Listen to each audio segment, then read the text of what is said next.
Therefore, unless we are successful in helping people feel secure in this world, our efforts to heal him will be just partial and not lasting.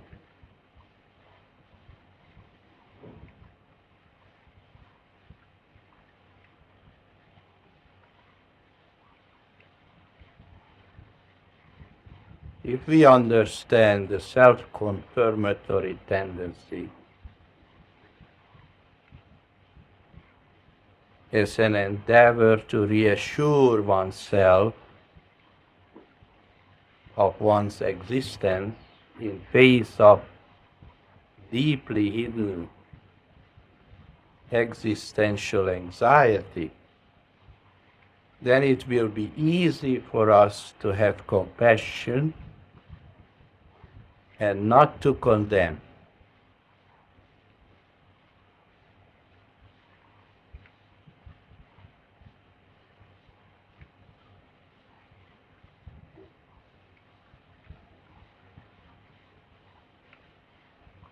The interesting thing is that boastfulness, for instance, is universally frowned upon. And people who are inclined to show off and boast tend to elicit a great deal of condemnation and criticism and rejection.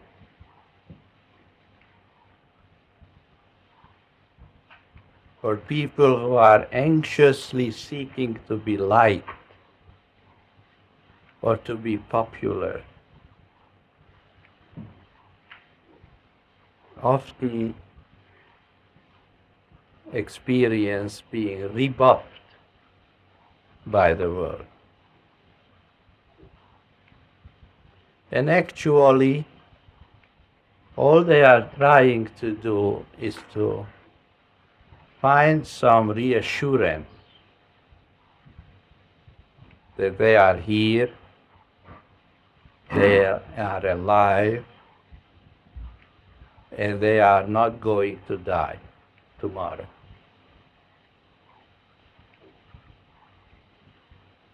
Is that what illness really is then, Dr. Hora? Is it just self-confirmatory ideation and action? That's right. That's right. I have pain, I have a sickness, therefore I am. Look, folks, take care of me and say that I matter. We want people to reassure us with their love, with their solicitude, with their care, or with their persecution. The interesting thing is that being ridiculed and persecuted and even punished and beaten and jailed and abused has the same effect of reassurance as being loved. In metapsychiatry, we have isolated a triad which consists of praise, pampering, and persecution.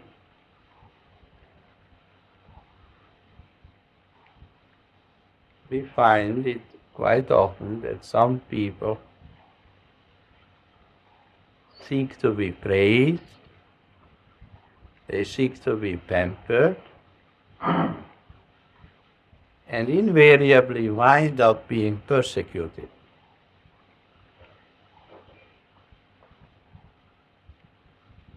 And I don't see the connection between this triple P, and I don't understand what in the world is happening to them. But when they are helped to see that to be praised, to be pampered, and to be persecuted are nothing else but ways of being confirmed as existing, then it is possible to help them.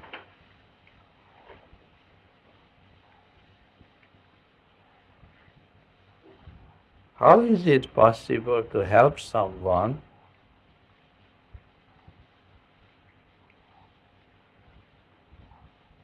to lose his interest in being praised, pampered, or persecuted?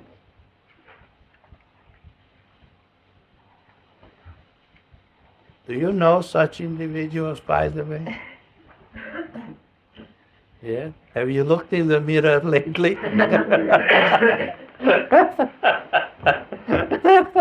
children, they gotta be punished and ignored.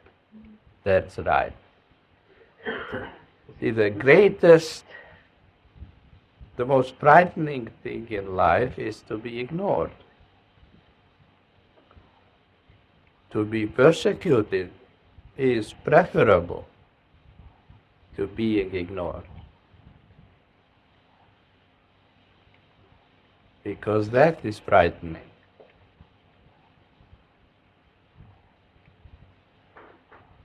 The only way that we can help somebody become healed is if they want to be. And if their lives are uncomfortable enough that they see that their ways of healing are not working and that they're constantly. Right.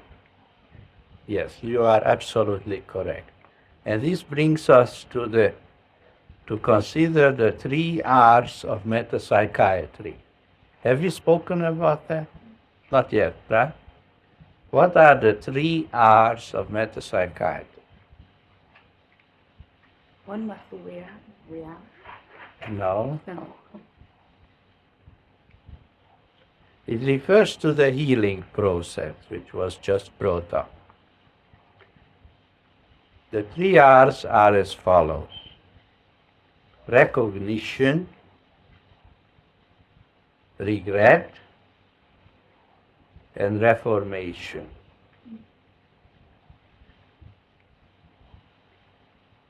These are the 3 steps which are required for a patient to go through in order to be healed.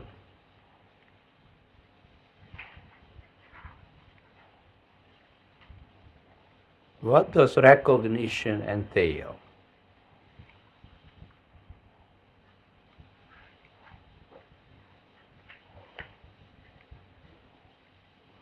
Do you really see the problem? Or do you see the invalidity of a certain way? Yes. Recognition entails a willingness, recognition entails a willingness to consider the meaning of a problem. For instance, I know a lady who has suffered for years from a condition in her nose where she couldn't smell. Perhaps for 30 years. She didn't know how a flower smells or how food smells. She was absolutely unable to smell anything. And she was examined by doctors, and they told her that, some birth defect, the sense of smell was absent in her life. Or she was reconciled to live her life that way. Except that the condition got worse, and she would suffer attacks of stuffed up nose where she couldn't breathe, especially at night. She would wake up and had difficulty breathing.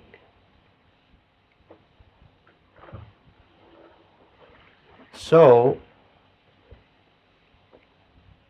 as long as she was just going for physical examination, well, there was no hope because doctors couldn't do anything with that condition. They would give her drops in the nose, but that would just make things worse because it would irritate the mucous membrane, and it wasn't helpful at all.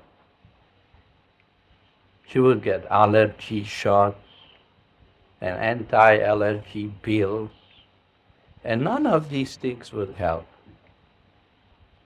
Well, after a while, she reached a point where she was willing to consider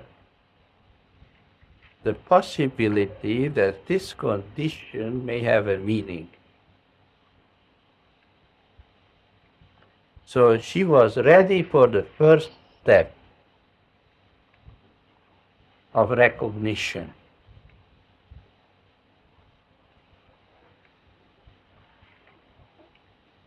In exploring her mode of being in the world, we have come to understand that she thinks of her husband as a very oppressive, tyrannical man who makes great demands on her, and actually it is hard for her to breathe in his presence. Of course, she was a very devoted wife, and she wouldn't want to know these thoughts. But she had to face them. So she wasn't suffering from her husband, but she was suffering from the thoughts which she entertained about her husband. You see the importance of this factor? Because otherwise we would have to treat the husband to relieve her.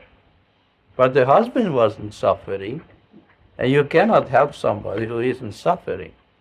It would be a hopeless situation. But we have phenomenologically discerned the specific thoughts which she was entertaining about her husband, and discerned that these thoughts have expressed themselves in the symptoms mentioned. So she had reached the first step in metapsychiatry. She was beginning to recognize the meaning of her problem. Now, that's the first step, recognition. It was phenomenologically analyzed and hermeneutically elucidated. Right? And accepted and realized and recognized by the patient. After that, she was ready for the second step. Namely, instead of blaming her husband for being tyrannical, or blaming herself for hating him secretly, she began to regret the error of entertaining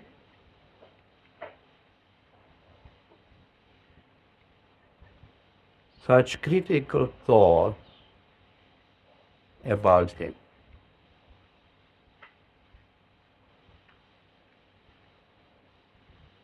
She was willing not to condemn her husband.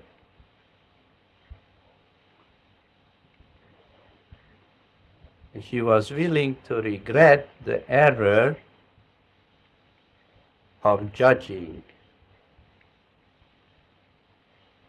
Dr. Hora, could you just explain a little bit what regret involves, if it doesn't involve blame, it doesn't, what do you mean? Regret involves recognizing a mistake and regretting the lack of understanding which gave rise to that mistake.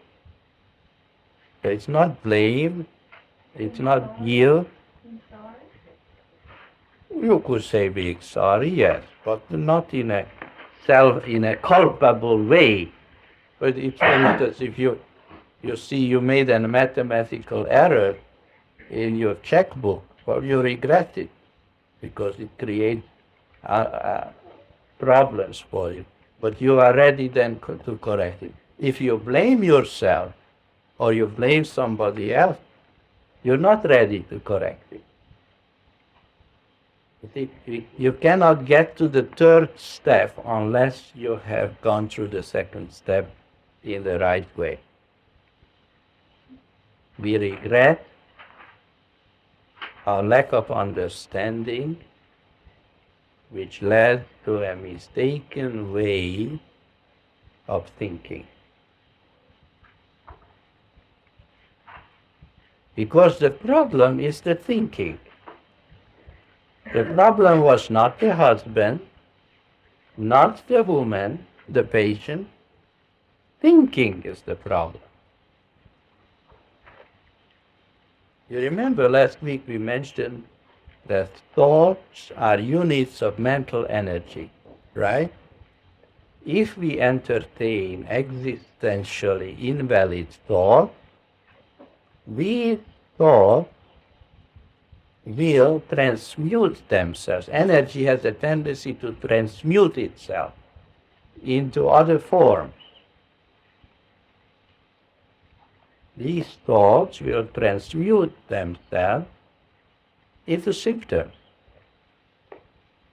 or behavior or activity. Thought can transmute itself into many other forms.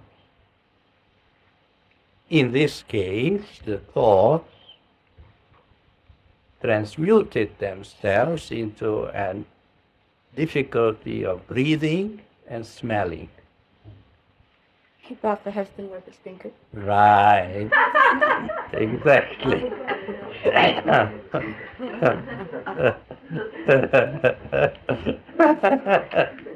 Yes. But it was a non-judgmental thought. Mind you, she was a very good wife all along.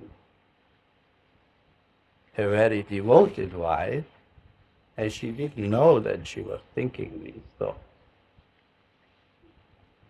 Well, anyway, when the second step has been attained, then one is ready for the third step, and that is reformation. What is it that needs to be reformed? The patient, the husband, the sickness? What needs the thought? Right. Therefore, the healing did not require any kind of intervention in the olfactory nerve or in the mucous membranes of the nose. You see, the problem is not what it seems to be, and it is not where it seems to be. Is that clear? What needed to be healed is her ways of thinking about her husband. Or I keep hearing in these case histories that you bring up that there is a connection between the illness that developed and the thought. As to, I mean, her problem was that she felt she wasn't getting breathing space from her husband and she couldn't breathe. So it manifested itself in her nose. Yeah. I mean, so, and I think I had asked the question, is there a connection? And I'm not sure of the answer there. There is no connection.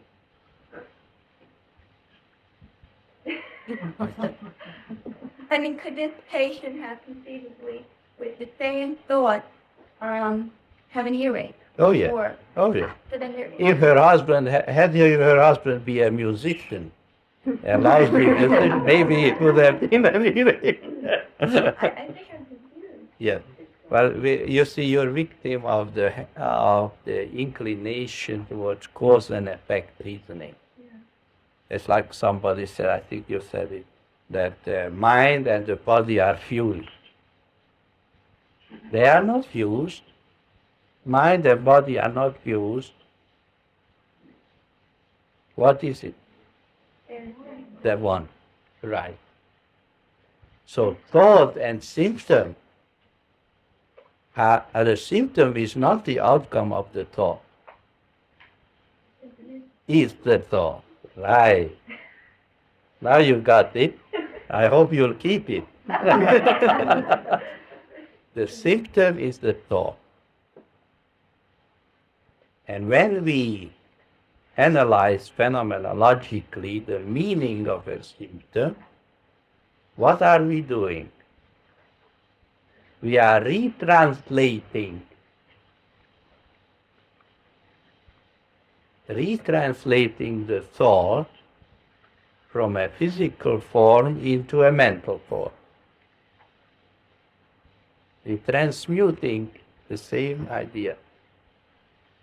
A retranslation. Even when a thought becomes a symptom, then the thought is translated into physical expression. And when in phenomenological analysis we discern the meaning of a symptom, we retranslate it back into its original form, namely a thought. And then, what do we do then? We abolish the thought. How do we do that? With chewing gum? Is a more valid thought. You see, 2 and 2 is 5, that's an invalid thought. How do we make 2 and 2 to not be 5? Make it before. Right. How can we make 2 and 2 to be 4?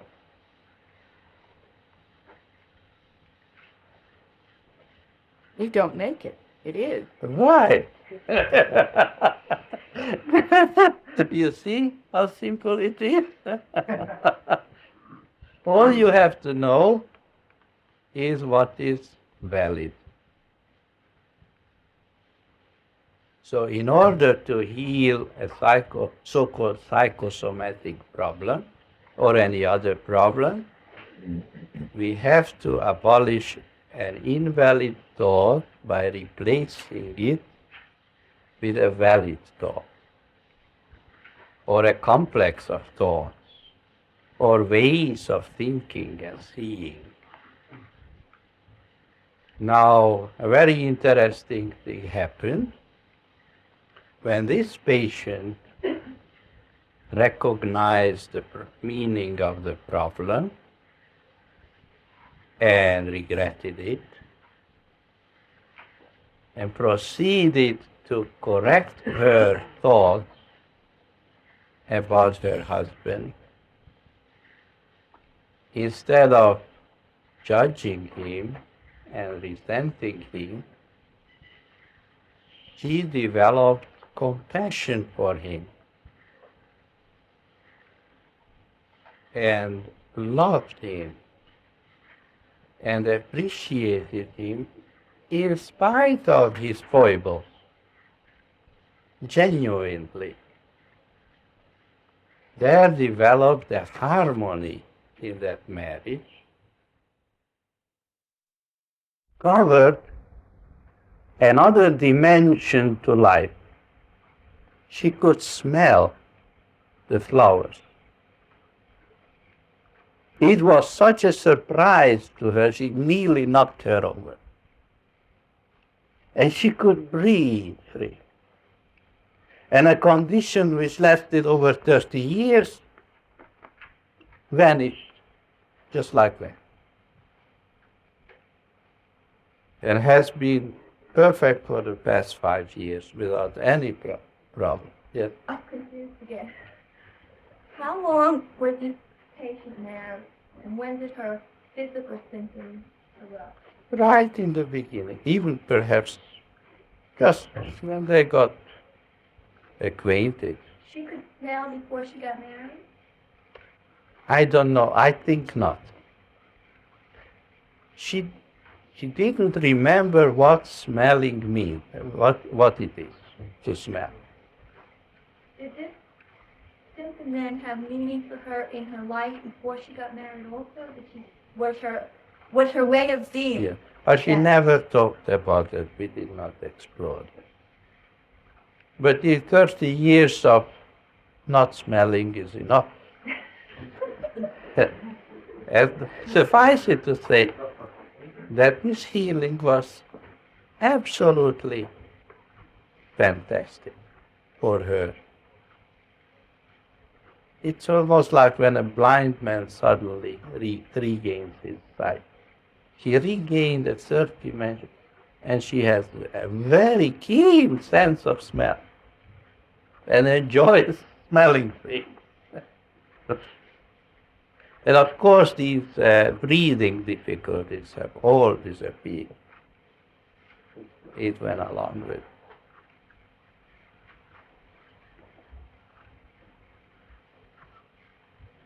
So those are the 3 R's of metapsychiatric therapy: recognition, regret, and reformation. Not of behavior. We usually think of reformation in terms of behavior. It is not behavior that needs to be reformed, but habits of thought. Always habits of thought. It's interesting that resistance on the part of a patient frequently takes the form of improved behavior.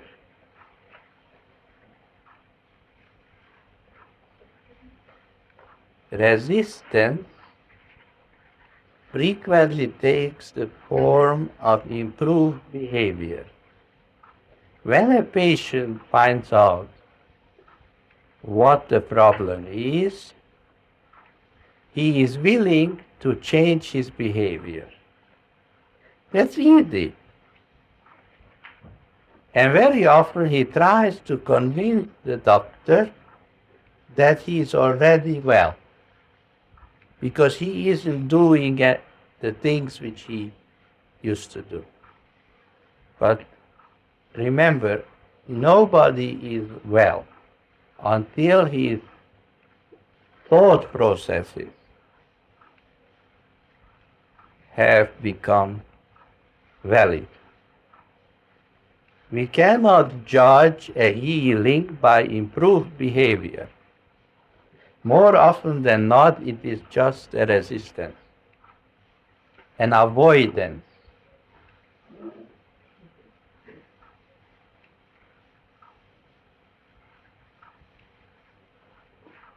For instance, I know a young lady who is suffering a great deal from the problem of praise, pampering, and persecution. And one of the ways she likes to pamper herself is to curl up in front of the television set and eat jelly beans. and she would do that for us. Or sleep during the day.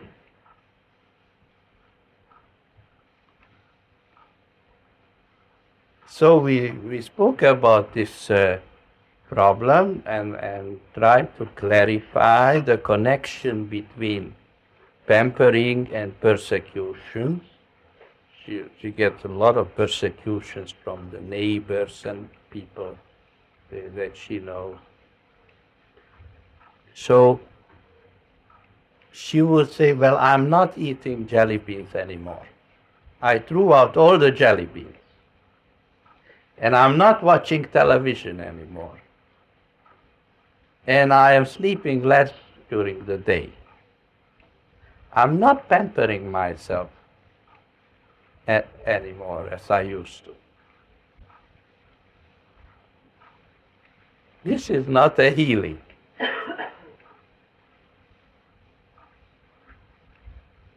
This is just an avoidance of healing.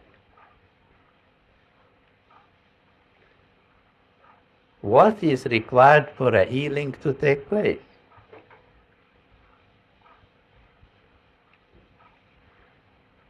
Throwing out the jelly beans doesn't mean anything. Doesn't mean the beans. How does that say? What? How is that saying? Not worth it. Not worth a hell of beans. A hell of beans. Yeah. Well, if the thoughts haven't changed, does that mean then the chances are that they will manifest themselves in other ways? Well, of course. Of course. In order for this young lady to be healed, she has to lose interest in pampering herself. It's not enough to stop pampering herself. She has to lose interest in it.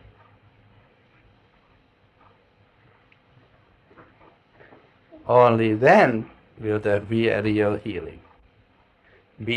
Alteration of behavior is not an adequate criterion for healing, contrary to general belief.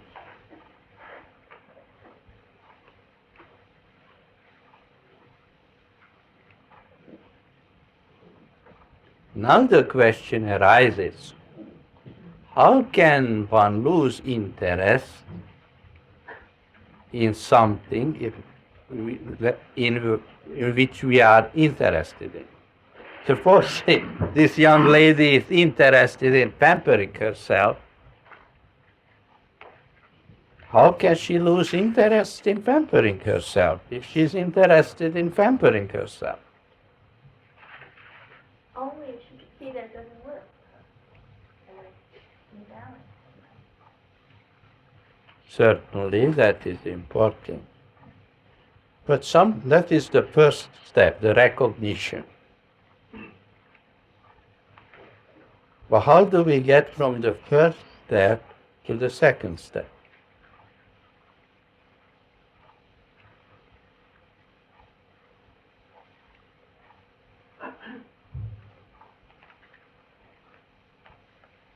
You have to be willing to accept the first step as something that you don't really want anymore. By understanding the meaning of pampering. You have to also see that there's something to replace it. Yes. That there is an option. You see, it is impossible to cure anybody of pampering. It's an incurable disease.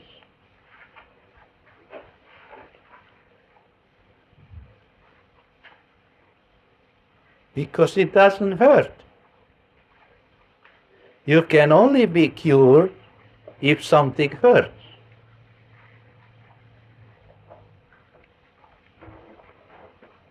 Pampering and praise feels good. And it is not possible to heal anybody of something that feels good.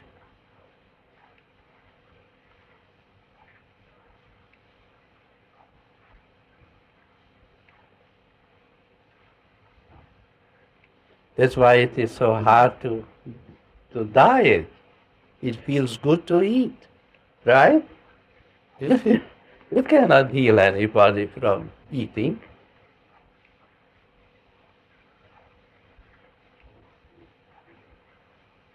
So, Unless they can come to realize that it feels better in the long run not to eat so much. how can they come to realize that? By having pointed out to them other ways, other options.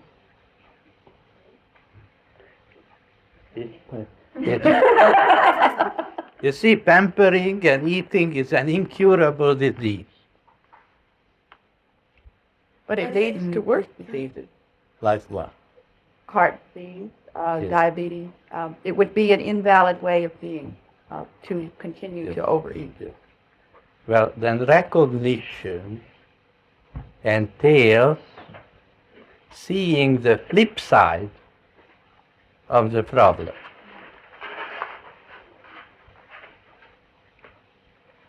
And getting sick and tired of it.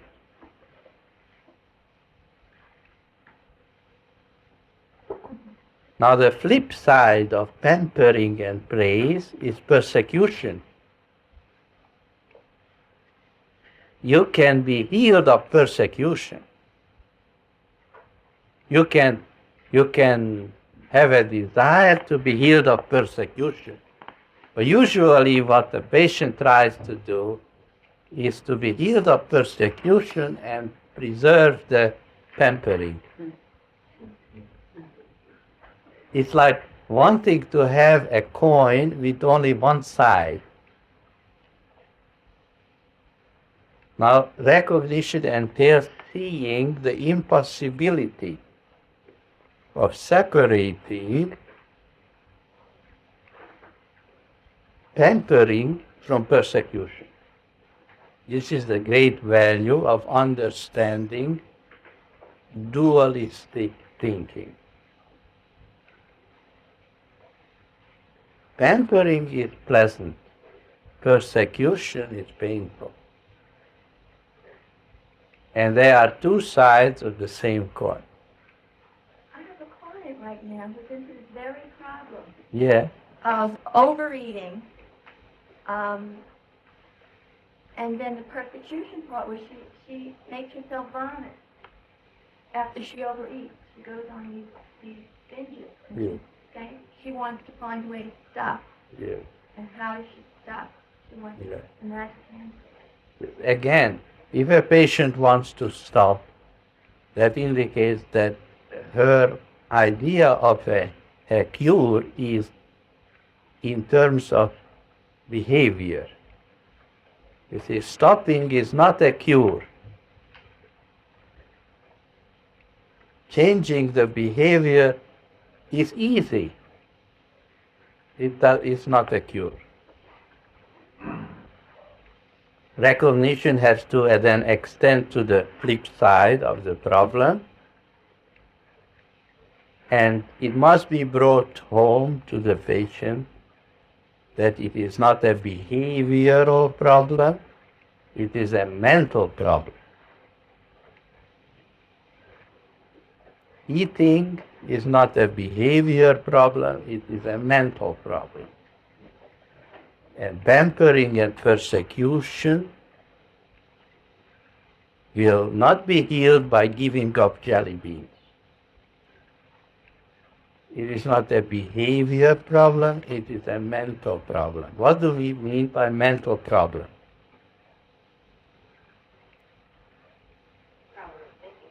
That it is a problem in thinking. And particularly in these cases, it is a problem of having developed a set of interests which are existentially invalid. The very primitive and widespread idea that feeling good is good and feeling bad is bad. Any child can arrive at that conclusion. You don't have to be a psychotherapist.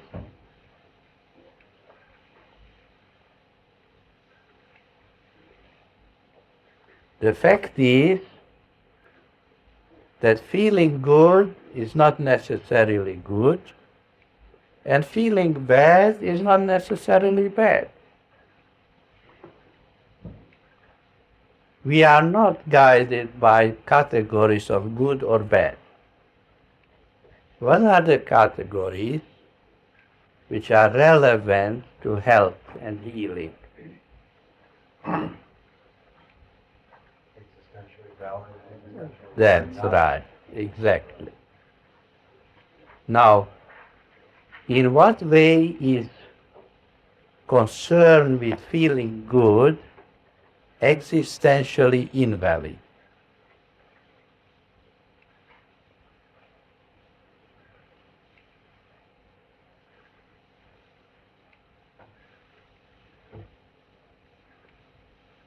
If it leads to feeling bad. That's consequentially invalid. If it leads to hurting others.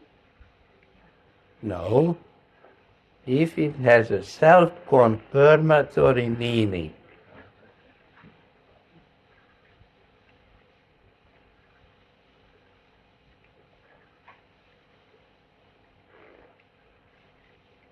She eats jelly beans not just because it feels good, but it feels good because it is a self-confirmatory mental preoccupation.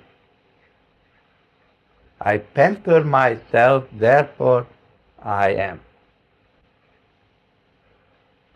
I feel good, therefore I am.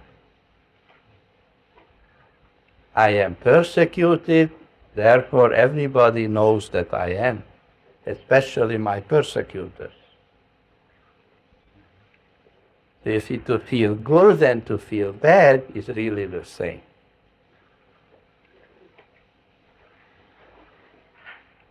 And the problem is not because it hurts or doesn't hurt. The problem is because it is self-confirmatory ideation.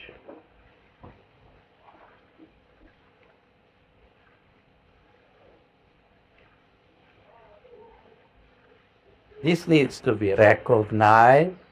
The patient needs to be helped to recognize it,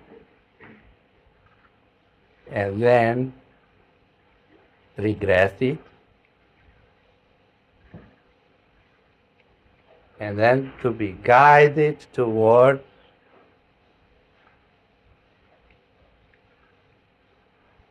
cultivating an interest in ways of thinking which are existentially valid. What would be the valid idea which could replace a self-confirmatory way of thinking?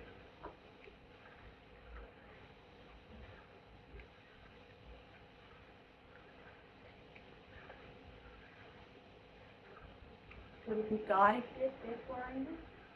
Oh, that would be very nice, but you have to be religiously inclined to accept that. Well, God in a non-religious way. How would God be in a non-religious way? The love intelligence that we refer to. Right. No, well, the patient would have to be led to realize that the way to be healed and to be happy in life is by understanding how to participate in existence as a beneficial presence in the world. Learning to derive happiness and a sense of fulfillment through being a beneficial presence in the world. rather than just curling up with jelly beans.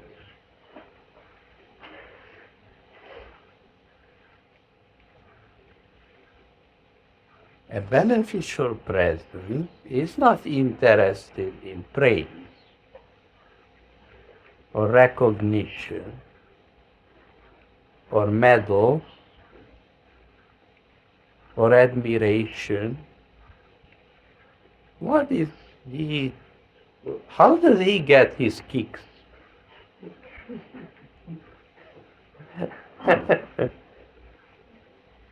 How does a beneficial presence get his kicks in life? What's the big deal about being a goody two-shoe?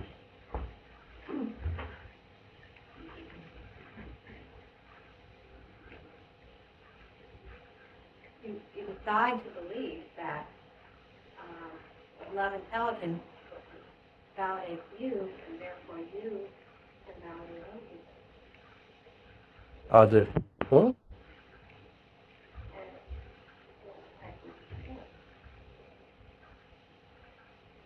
Well, it simply makes all things work together for good in your life. It is a harmonizing, health promoting, happifying, fulfilling way to be in the world. And anybody can prove it to himself. You don't have to take anybody's word for it. And of course, the problems which one was afflicted by prior to that realization disappear. And we have a transformation where an individual's mode of being in the world has come into proper alignment with the fundamental order of existence. So much for today.